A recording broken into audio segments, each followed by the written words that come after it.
Do do do do do do do do do do do do do do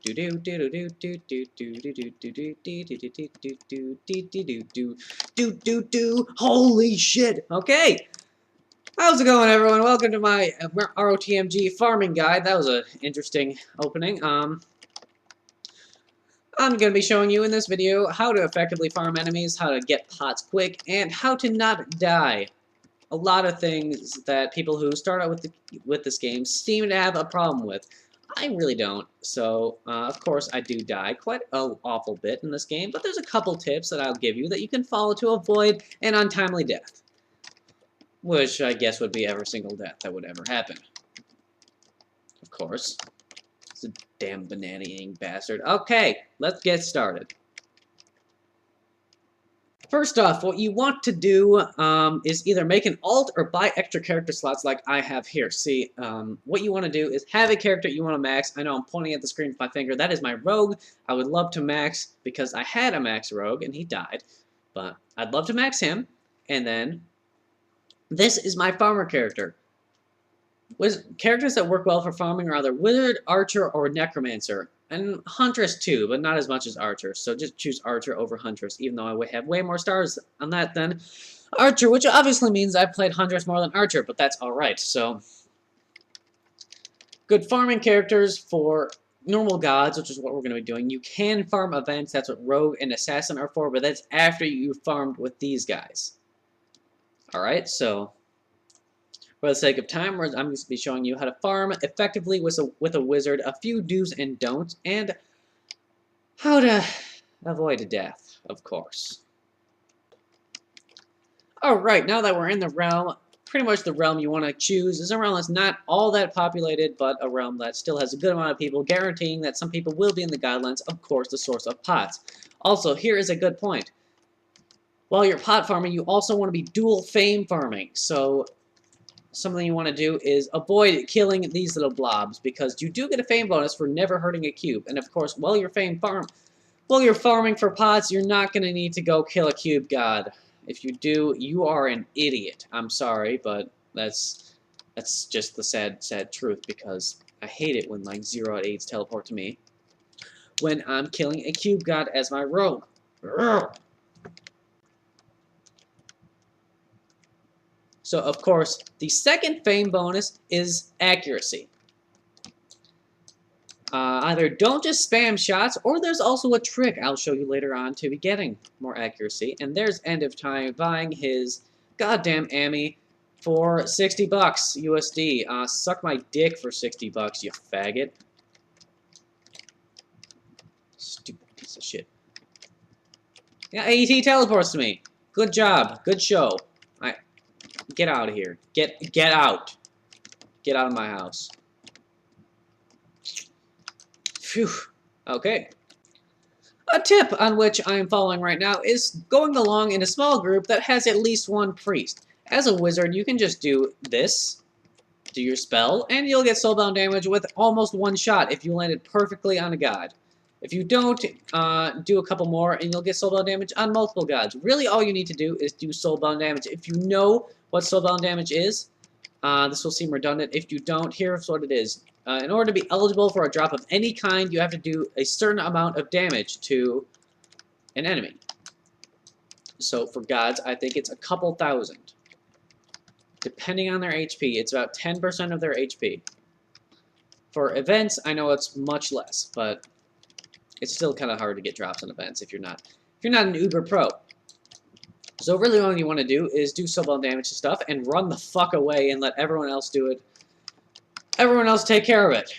It's quick, more efficient. As they're focusing down the guys that you've already gotten soulbound damage on, you can just run off, do la la la and go kill more shit. Well, they're taking down the guys that you already have drops on. It's a good strategy. You may feel like you're leeching off other people for your benefit, which of course you are. That's what most of this game is, but it doesn't really bug me too much. If I can get a lot of pots, I'm like, eh. I don't have a conscience. Or what the fuck is a conscience? A don't for farming is if you get any good stuff for your farmer character, like say I beat orcs, which is another do when you're farming, because Archer or Wizard can get soulbound damage on orcs fairly easily. Archer especially. Archer almost always gets soulbound damage on orcs. What you want to do is... I completely lost my train of thought here. Okay, if you get like an Elder or something, or an Astral, or something that sells for a fuck ton because it's a wizard item and that's the only reason, sell it. Do not use it. Do not shove it up your ass, unless that's the type of thing you like. It's still better than selling it, because... I mean, it's still better than... what the fuck am I saying? Still better than... holy shit. Still better than, look at that guy. Lol is epic. Yes, you are. That's what I want to be like one day. Hey, look, a guild member. How are you doing? Oh, my God.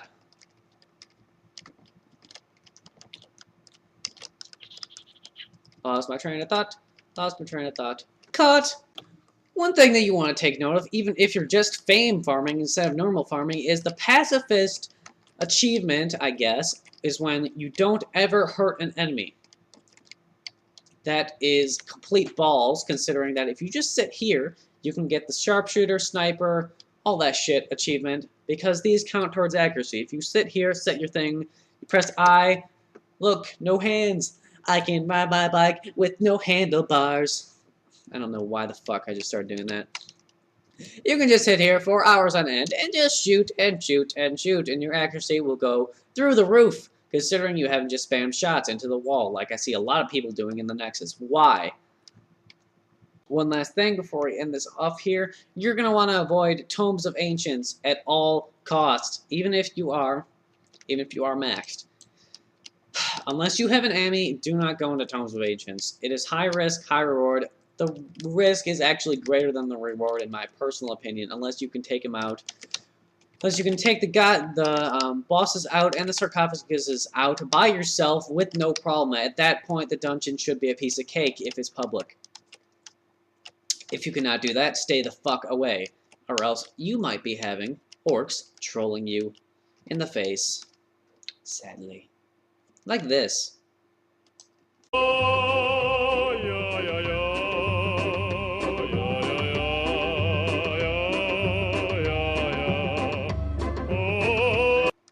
See, that is what happens when you don't listen to me. You die. So to recap, really what you want to do is make a farmer character that has just shit items. Good enough to get soulbound damage, but not good enough so that if you die, you actually give a shit. Look at me, driving, I don't stop. There's a lot of events you want to avoid. You want to avoid Pentarax. Lord of the Lost Lands should be fine. You should be able to get soulbound damage on that as a wizard. So you want to avoid dungeons, avoid a lot of events, just farm in the Godlands. Sit there and kill them gods all day long until you have enough pots to max out your other character. Just feed everything you have into that character. It does not matter how long it takes. This is going to take a while, so hope you enjoyed this. This is semi-informative, I guess. I probably missed a lot and probably covered almost nothing in my recap, but that's just because I'm absent-minded. So hope you enjoyed this, and I'll talk to you later.